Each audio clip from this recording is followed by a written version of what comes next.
পর বাড়িতে সব জানতে পারলো। আমার ফোন কেড়ে নিল, বাইরে বের হওয়া বন্ধ করে দিল। আমার জন্য জায়গায় জায়গায় বিয়ের কথাও শুরু হয়ে গেল। আমি প্রতিদিন জানলার পাশে দাঁড়িয়ে থাকতাম, ভাবতাম ও কি আজও রাস্তার মোড়ে দাঁড়িয়ে আছে আমার জন্য। পরে জানতে পারলাম ও সত্যি প্রতিদিন দাঁড়িয়ে থাকতো, শুধু একবার আমাকে দেখবে বলে। একদিন রাতে রিমি লুকিয়ে আমার কাছে একটা ছোট্ট চিঠি এনে দিল। তাতে লেখা ছিল, আমি অপেক্ষা করব, যত বছরই লাগুক না কেন তোমায় আমি ছাড়া থাকতে পারবো না, তোমার হাত আমি কখনোই ছাড়বো না।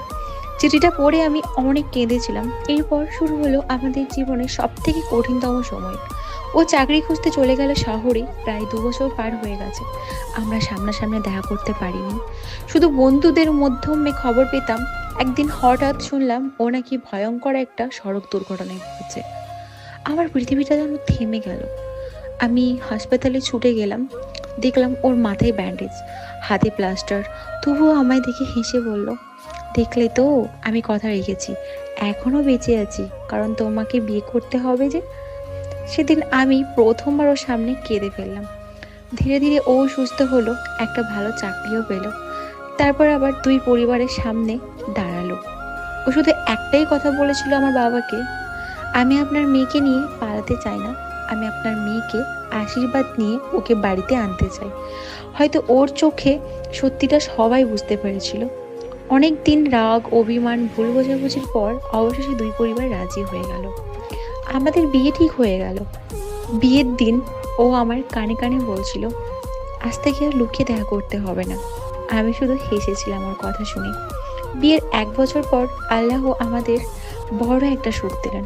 আমাদের ঘর আলো করে একসঙ্গে দুটি ছোট্ট অতিথি আমাদের এলো, এক ছেলে আর এক মেয়ে। ডাক্তার যখন বলেন অভিনন্দন, আপনার যমজ সন্তান হয়েছে, আমার স্বামী হাত শক্ত করে ধরে শুধু কেঁদেছিল। আজও মাঝে মাঝে আমরা সেই পুরনো মাঠের পাশ দিয়ে হাঁটি, ভুট্টা কিনে দুজনে ভাগ করে খাই, আর হাসতে হাসতে বলি, সেদিন যদি সেই প্রপোজটা না করতাম, তাহলে হয়তো আজ এত সুন্দর সংসার আমরা করতে পারতাম না। জীবন আমাকে একটা জিনিস শিখিয়ে দিয়েছে, জানো তো, সত্যিকারের ভালোবাসা শুধু একসঙ্গে হাসার নাম নয়। সত্যিকারের ভালোবাসা হলো অপেক্ষা করা, কষ্ট সহ করা, বিশ্বাস না হারানো, আর হাজার বাধা পেরিয়ে শেষ পর্যন্ত একই মানুষের হাতটা সারা জীবনের জন্য ধরে রাখা। আমার গল্পটা তোমাদের কাছে কেমন লেগেছে অবশ্যই জানিও। আর আরও সুন্দর সুন্দর ইন্টারেস্টিং গল্প যদি তোমরা শুনতে চাও, আমার আইডিতে নজর রেখো।